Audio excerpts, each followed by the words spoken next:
Okay, welcome to the Our Barn Community Podcast.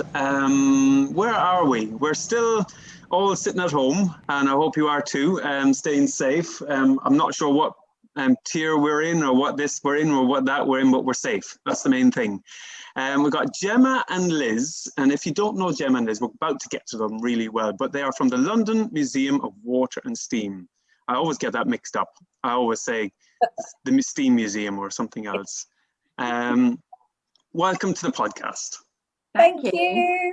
Yay. Who do we want to start with? Start with Liz. She's super important.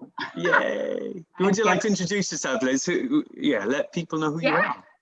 So I'm Liz Power. I'm the director of the museum, and I have worked at the museum now for just over a couple of years. And my job is to do pretty much everything and anything that's needed to keep the museum running, to make sure that we're open and we have visitors, and that we've got lots going on with our community. So it's an amazing job. I haven't been to the museum in a while, so I'm at home as well, coming to you from my kitchen. So that's me. And when I'm not busy running the museum, I'm at home. I've got 3 children and a very grumpy cat. Oh, grumpy cats. Where are the grumpy cats? I only have one grumpy cat, but he won't be putting in an appearance. He is very shy. He does not look like humans. Oh, no. Grumpy cats, okay. We're not too bad. And Gemma. Yeah, I'm Gemma. I'm the Learning and Engagement Coordinator at the London Museum of Water and Steam. So in the past, when I was there, I used to do all the school trips and all the kind of community engagement, and I would do all of the family activities. And like Liz said, a bit of everything and anything. Like your day could just be, I don't know, like mopping up a leak or welcoming a group or selling tickets or answering the phones. And then now, really working from home for the past kind of year-ish, and now doing a lot of the social media as well. So the Facebook, the Twitter, the Instagram. And cool. I live at home with my lovely husband and my sister. Oh, cool. And if you hear any knocking and banging in the background, it's Liz moving up in the world. She's doing something with her attic. Yeah, we're having some work done on our house, which when we planned it about 4 or 5 months ago, we thought, this pandemic thing will all be over by then. Little did we know that we'd still be at home. So if you hear banging or crashing, that's what it is. Cool. So it's not the cat. It's not the cat, although he'd probably prefer to be with the builders than with us. Oh, good. Right, let's get to know you girls, because I feel like I've gotten to know you a little bit in the capacity of the Our Futures program, and having kind of hosted a couple of events down there. You guys have been super hospitable, but on a personal level, I would like to get to know you a little bit more and let people in to the world of Liz and Gemma. Okay, so if I was to give you this or that, okay, and we'll start with Gemma. If you were to go out of this country or within this country on holiday, would you choose out or in? Out of this country or in this country? Out, mainly because I'm desperate to see my in-laws in Italy, as we haven't seen them for over a year. So out. I'd go to Rome. You go to Rome straight away? Yeah, straight away. Okay. I like Rome. Same question to you, Liz. Oh, well, that's tricky. Out or in? Okay. Usually we're not that adventurous as holidayers because I have lots of small children. But I do love mountains. But at the moment, I'm desperate for. I take a Welsh mountain, a Scottish mountain. I love being in the Alps and in that bit of Europe. I don't ski or anything. I just think they're really pretty. So I'd love to go to the mountains. But I'd take any old mountain. I've given up being fussy. Cool. I think we're all pretty much on your boat, on your truck, whatever it is, anywhere. Get us out of here. Right. Okay. Group or solo, guys? Would you go in a group or would you take it solo? You don't think you've got a choice these days. You're going to have to take the whole lot. If we're talking Rome, I went there solo. I moved there completely solo. I packed my bags and went there and didn't know anybody. Oh, wow. But fell in love and made lots of friends. And so now if I went back, I'd be going back with my husband and my baby, who's due in a couple of months. So I guess as a group. You got to go as a group, yeah. Liz, where are you going? Group or solo? Are you getting an escape? Do you know what? After a year of being at home with my husband and my 3 children, I think I'd go solo. I'd do anything. So yeah, no, the thought of being away on your own, I mean, luxury, and not having children jump on me first thing in the morning at 6:30 to tell me they've thought of something new about, you know, their Switch. No, I'd go solo every time, but don't tell them. No, they'll never listen to this. Nature or city? I think we probably know one or two of it.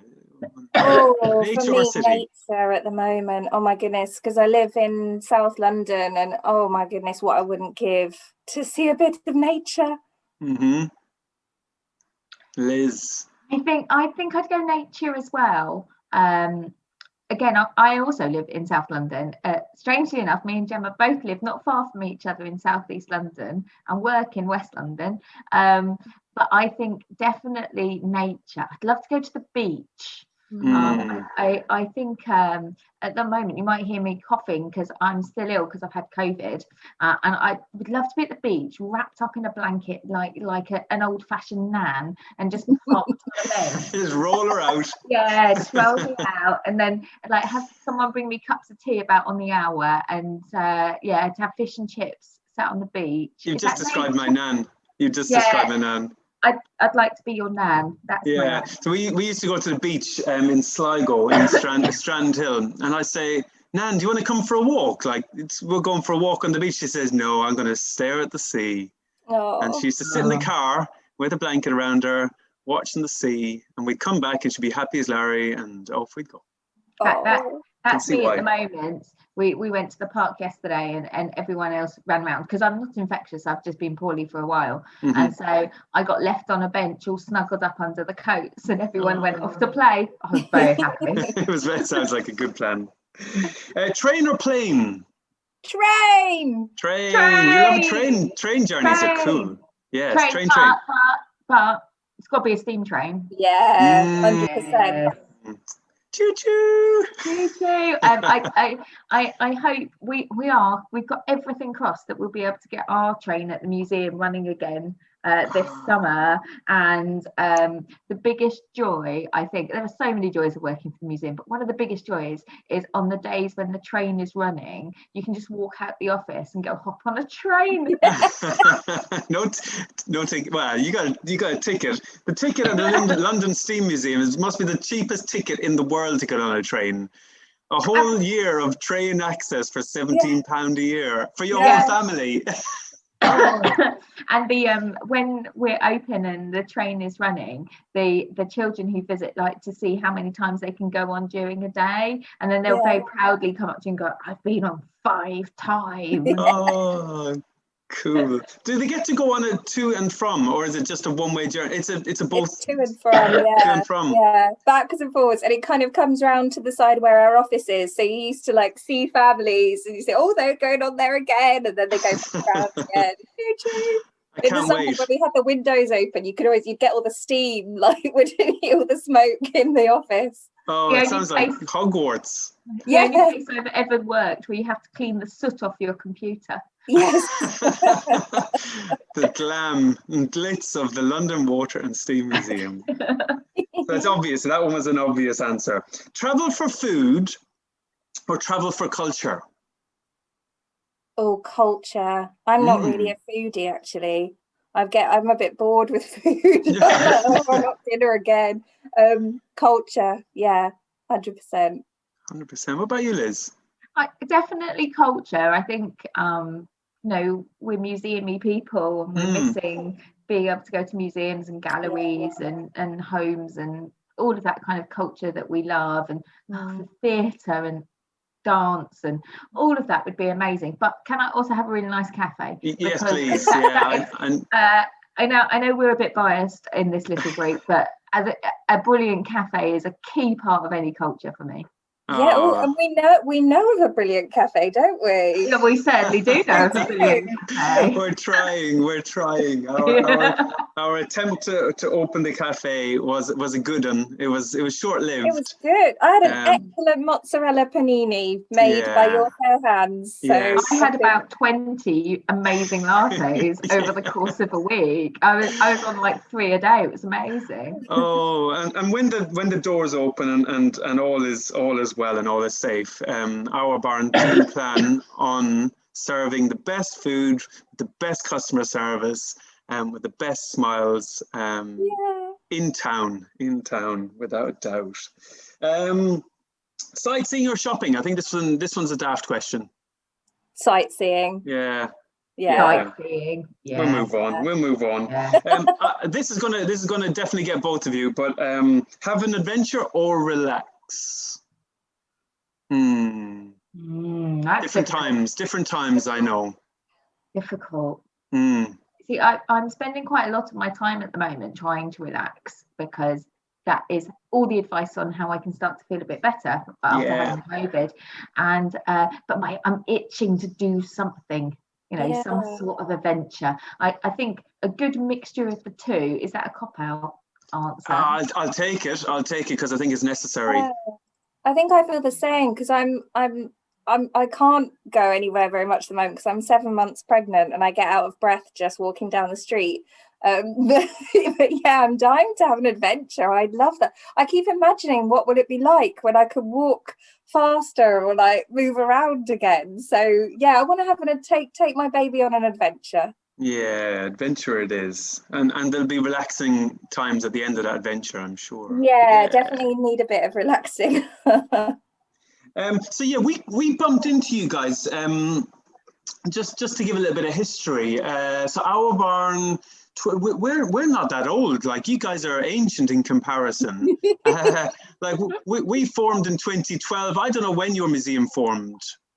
Well, I mean, the building is from 1838, so it's really old, and then it was properly opened as a museum in the 1970s. Is that right, Liz? 1974? Yeah, 1974, and so the museum was saved by a group of volunteers in 1974 who started looking after the buildings and the engines inside them, and they turned it into the museum it is today, and it's kind of evolved since then. So we're much older than you. You're right. So we started off our barn 2012, if my brain is correct, and we had a lovely idea, and our idea was to create something really powerful for young people with disabilities in the community.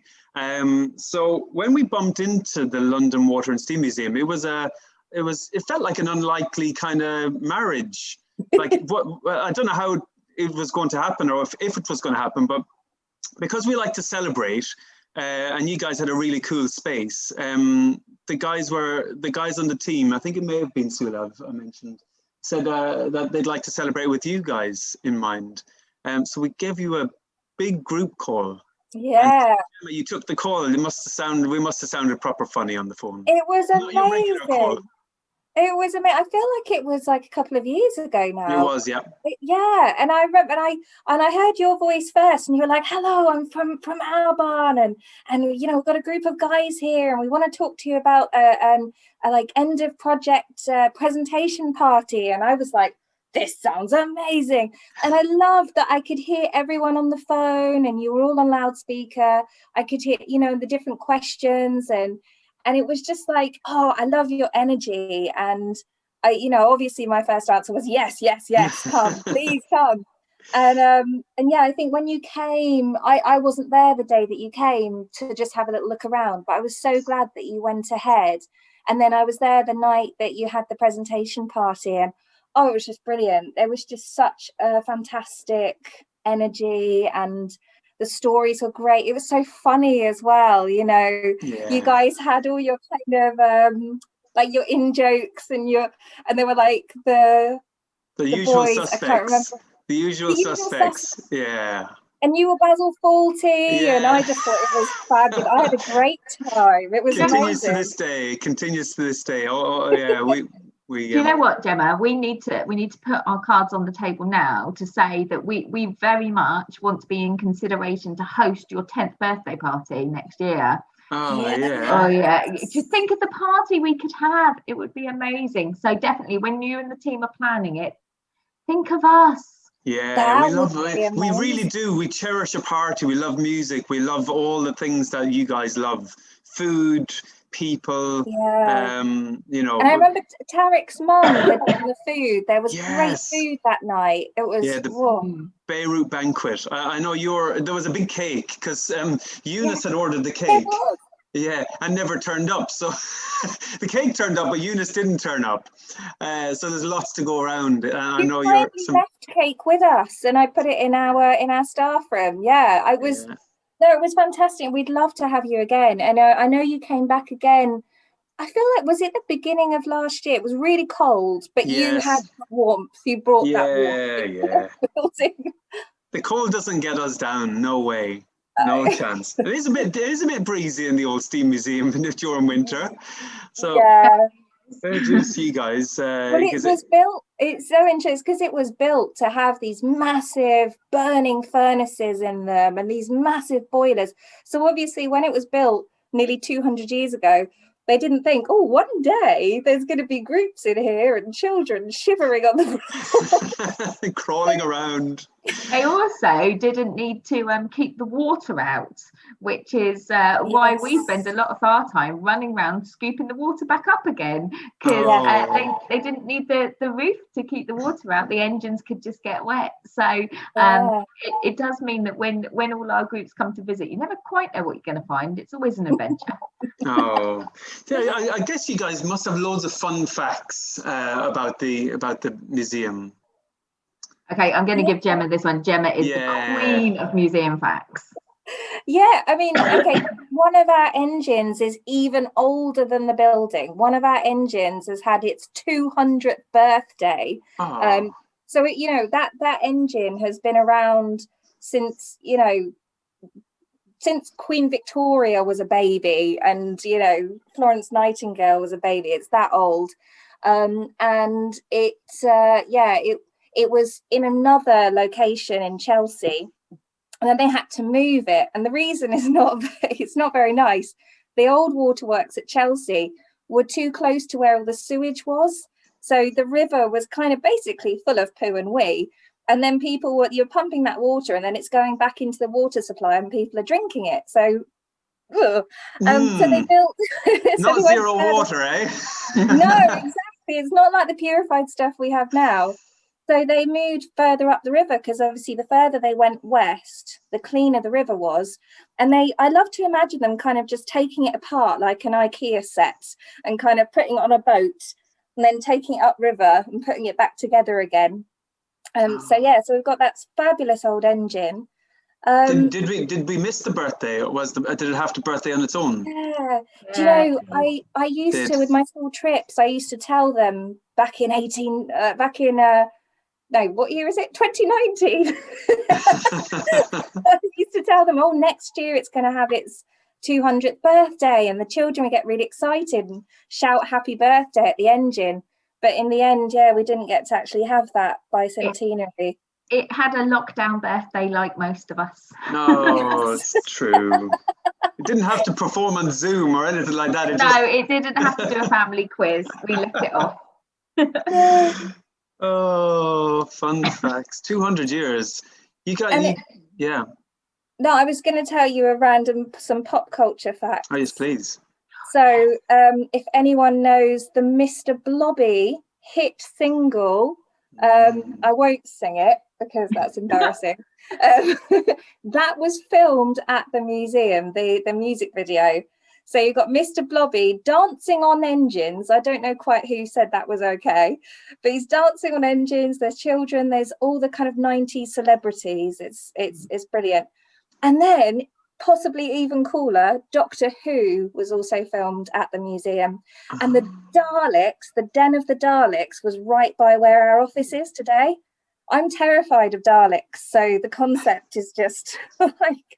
And we still get visitors arrive who are Doctor Who fans and know that we were one of the locations.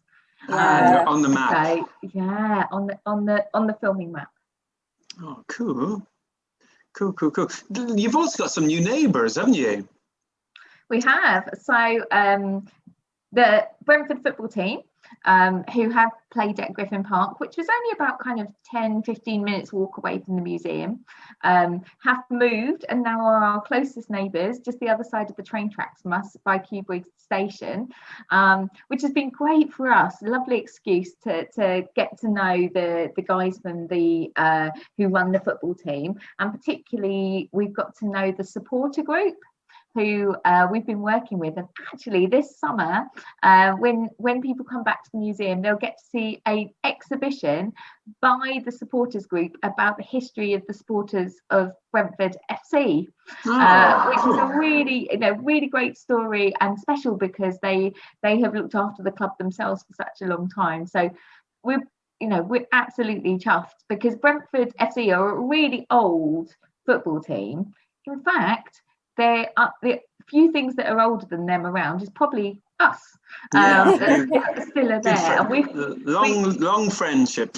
Long friendship, and we have a photo of the men who worked at the pumping station in their football team. So the pumping station themselves had a football team. So we like to think there was a point in time when maybe we were the best football team in the area and could beat Brentford, but I don't think we're going to quite do that now. So it's been lovely to kind of explore that link with our new neighbours and get to know them. Sorry, Gemma. Oh, sorry, I was just going to say, I haven't been in the stadium yet, but I've seen some amazing photos. Our tower has like a front row seat, like looking through the stands. It's mega. We should go up there and watch a game. Yeah, absolutely. Good idea. Yeah, free. Why not? I did see. I saw. Was it Buzzette down there on one of the last days we were in the centre? Yeah, Buzz and Buzzette came in. So actually, no, it was just Buzz. I don't think we've had Buzzette yet. It was just Buzz.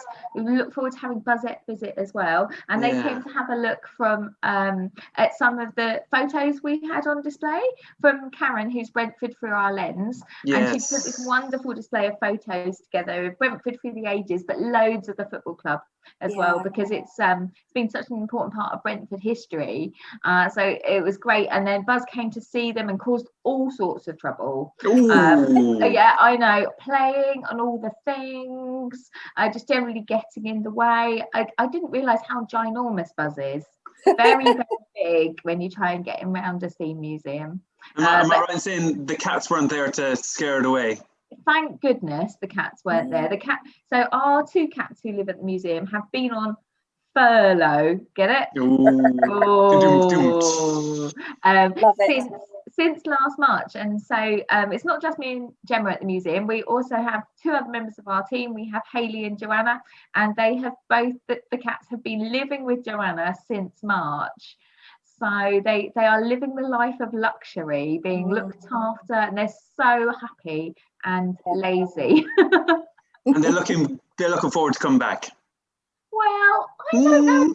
I think they really love being spoiled rotten. They are so clean now. You just would not believe. They were, they were filthy. And they're the poor things, no matter how much they clean themselves, the thing is, if you've got a museum that's got oil and coal and all these kind of things, and they love it. They would just love being there. And Wicksteed would just go and sit in a dirty pile of rags. His choice. He had other options. So they got quite grubby, and now, my goodness, they're unrecognisable. It's like they've had a makeover. They've had a glow up. And it's been very funny as everyone's worked from home and everyone's had to learn to get used to working with their cats climbing on their computers. This is something us as staff at the museum have done for years. You cannot do anything without a cat climbing on your computer, pressing the keys, just demanding strokes and cuddles when you're trying to get some work done. So I think they're going to stay at Joanna's for a bit longer. They're both quite old, actually, both cats. And so we want to make sure they're happy and looked after. And if that's the right place for them, they can stay there for a while longer. I bet they miss the artists in residence because you got loads of super duper artists. We do. I don't think they miss the artist dogs though. Oh, Because probably not. We've got 11 artists, and usually at least there's 2 or 3 dogs who are in the artist studios with the artists. So I don't think the cats were frequent visitors when the dogs were around. They'd venture as far as like the middle of the car park. If I used to come in the morning, Wicksteed, who's the big fluffy black one, he'd be sat in the middle of the car park waiting, like meow at me aggressively because he was waiting for his breakfast.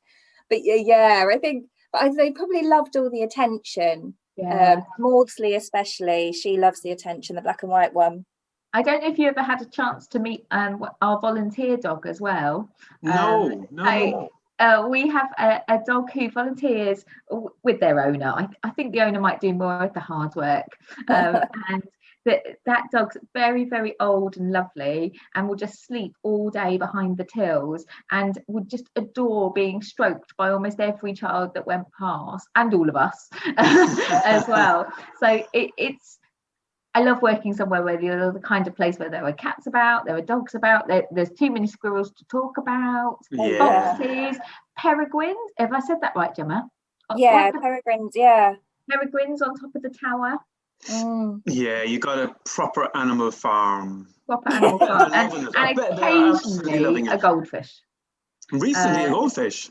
Well, because the basement of the museum is full of water, because that's where the engines would have pumped the water up and through. And we are still connected in some pipes to the water system. So occasionally a goldfish arrives. Whoa! Fun fact. Yeah, real life. Still alive. It's still alive, happy, swimming around, yeah. And big then you spend as well. Big, really big. And then you spend way too much time looking for the goldfish and chatting to the goldfish. Oh, I love it. It's a very distracting place to be. Yeah, more wildlife than you'd realise, isn't there? Really? Yes. Yeah, because you got beautiful gardens. You got like great gardens, which the birds must love. Yeah. You got lovely fruit trees. I ate one of your pears actually. Yeah, and we have frogs born in our pond up in the garden. And it's all got a bit wild over the past year, which meant that last summer the bees were having an absolute field day, and I mean the bumblebees, not the football team, buzzing around the place. It was absolutely a hive of activity. We should do a shout out to Speak Out, who did do an amazing job tidying up our garden, because it did get quite wild in a kind of a beautiful like I don't know, it had this lovely wildernessy feel to it, but they did a fantastic job tidying it up, and you guys did a great job tidying up our car park, so thank you so much for that, because obviously nature, when we're not there, nature takes over, quite rightly. Yeah, nature's not saying I want the scooter to drive over me. It's saying I am the scooter. This is my car park. Yes. Absolutely.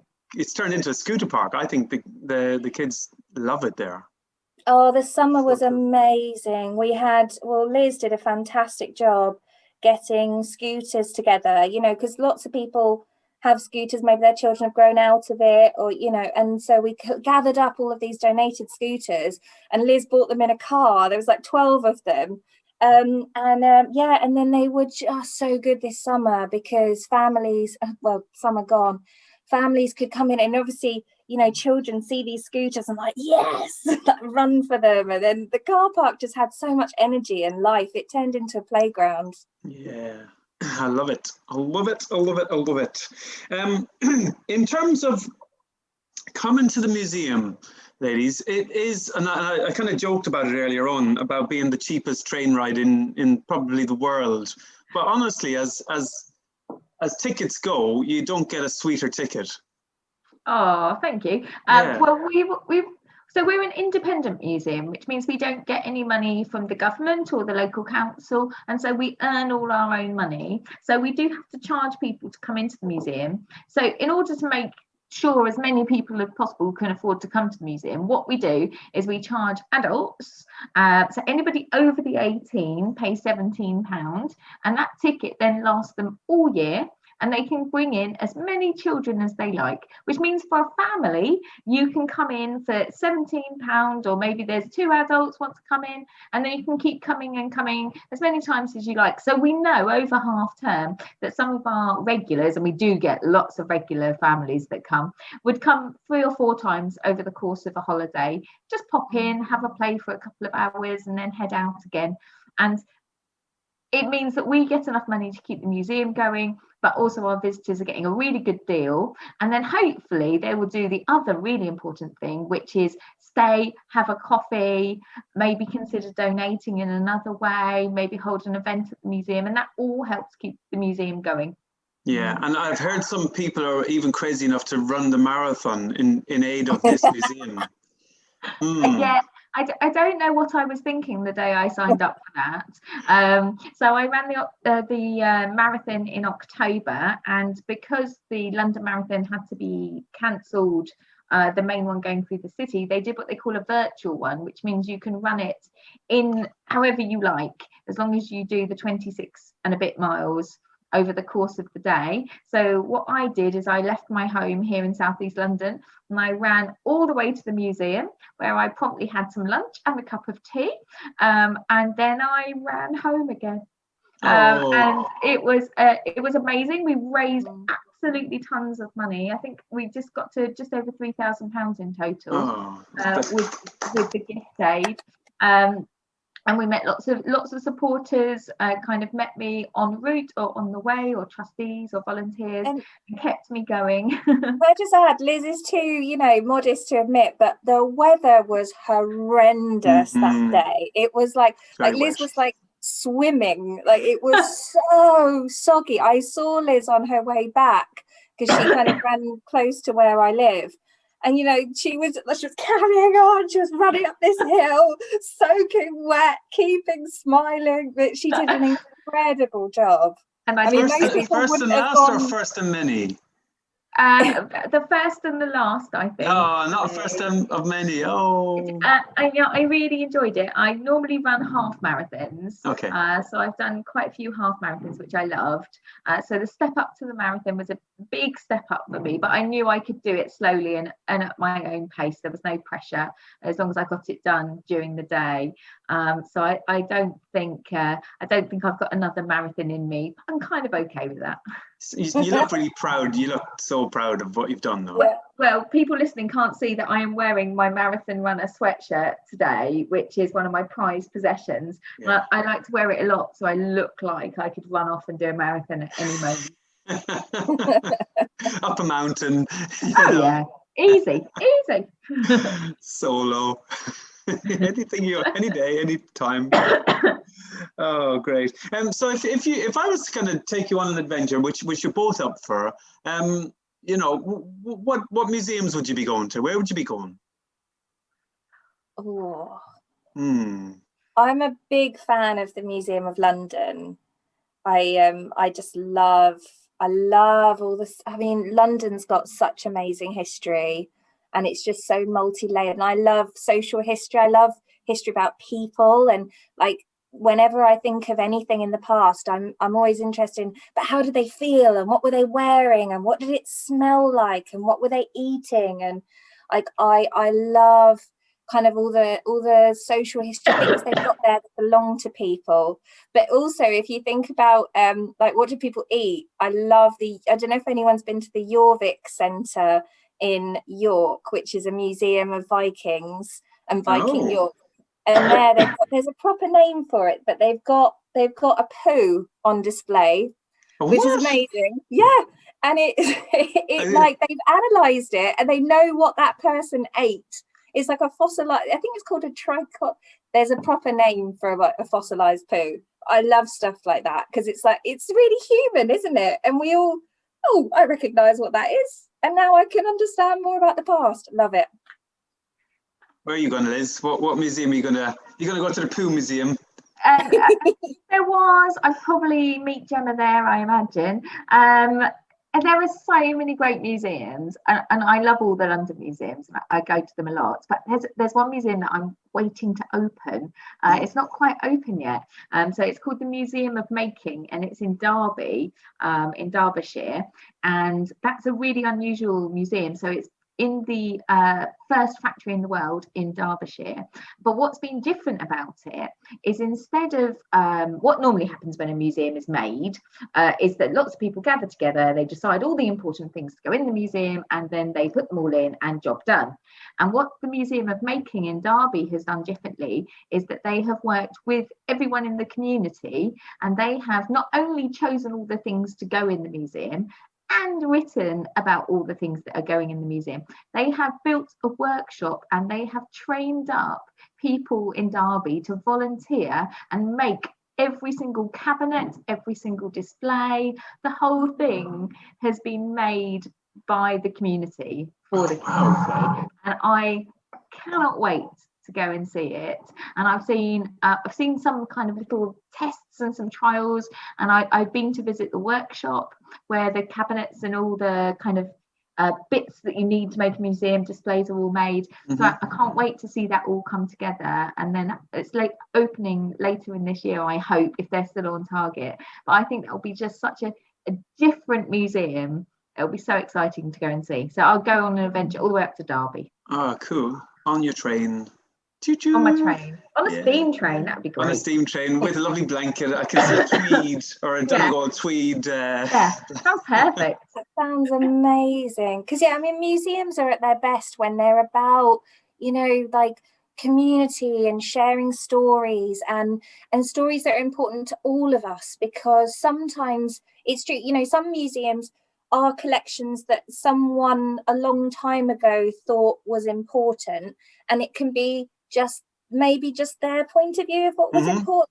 But it's really like a lot of museums now get really excited about sharing maybe a wider view of what's important and to who and why, you know, and places like Hackney Museum do that really well as well, you know, and that's the kind of thing we really care about at the London Museum of Water and Steam, you know, and that's what we're doing this summer with the Brentford Supporters exhibition. You know, it's not just one person who gets to decide what's important to all of us. Yeah, that's one of the reasons that when we decided that we wanted to change how we ran our cafe, we approached our barn about it, because we don't feel the museum is just a space for, you know, certainly not a space for just me and Gemma or even those people who've collected things or volunteered. We want it to be a space for everybody in Hounslow, in Brentford. I want them to feel welcome, want them to feel like it's just somewhere that really suits them, and therefore working with our barn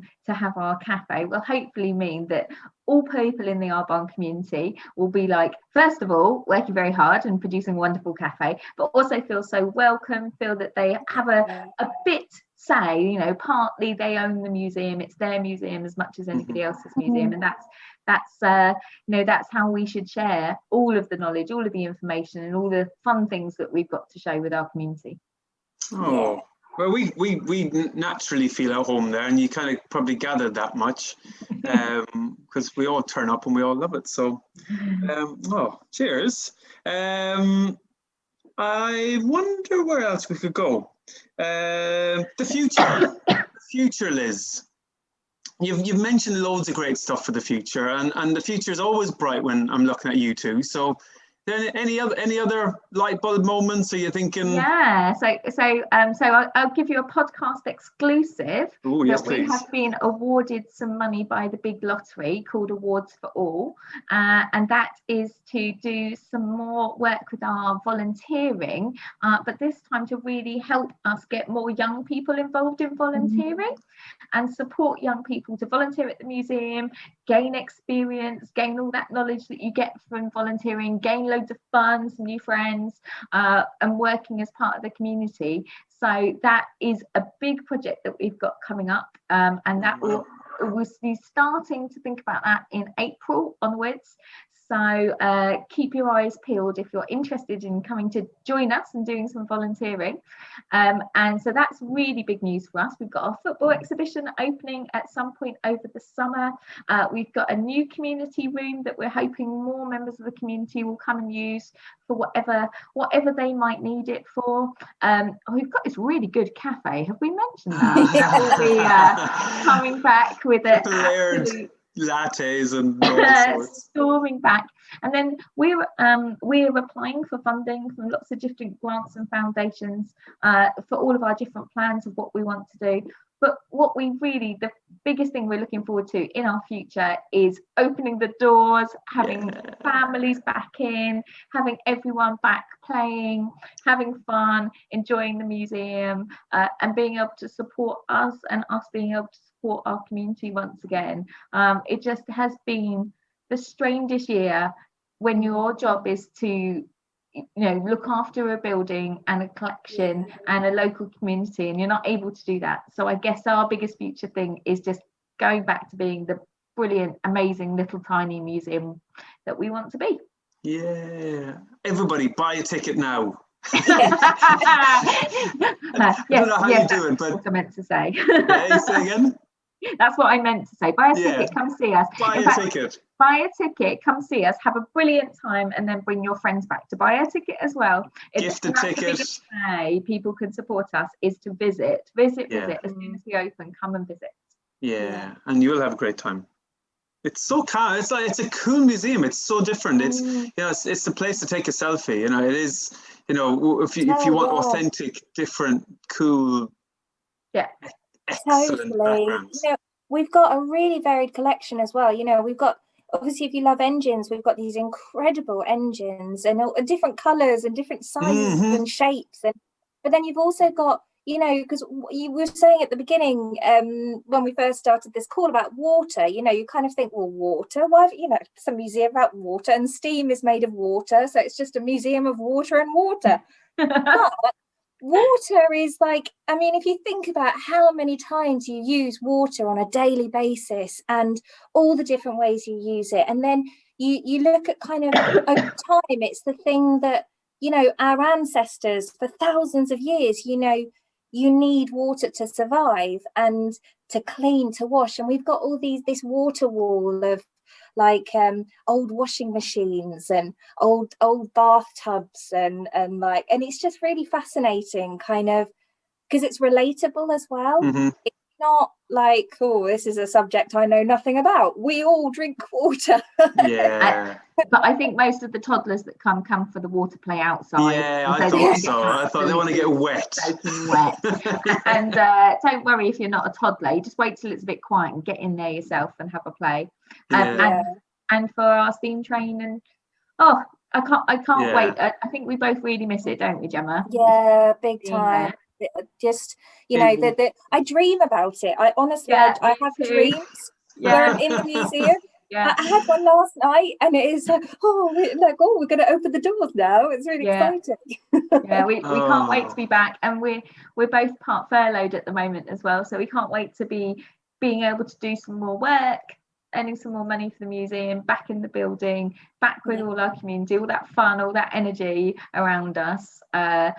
We're on countdown. Hopefully during May.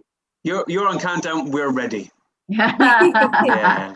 Oh, great. Thank you so much. It's been really, really fun. I hope we've inspired somebody, you, the listener, to come and visit. Thank you for having us. It's been wonderful. Come see us. We're as nice in person as we are on a podcast. Yeah, I agree. We can do all the sweet treats and the healthy snacks. The cafe's great. Have we mentioned the fuel? Thanks, guys. Thank you so much. Brilliant. That was Liz and Gemma from the London and Water Steam Museum. Get down there now. Go. Well, it's got to open first, but you know what I'm saying.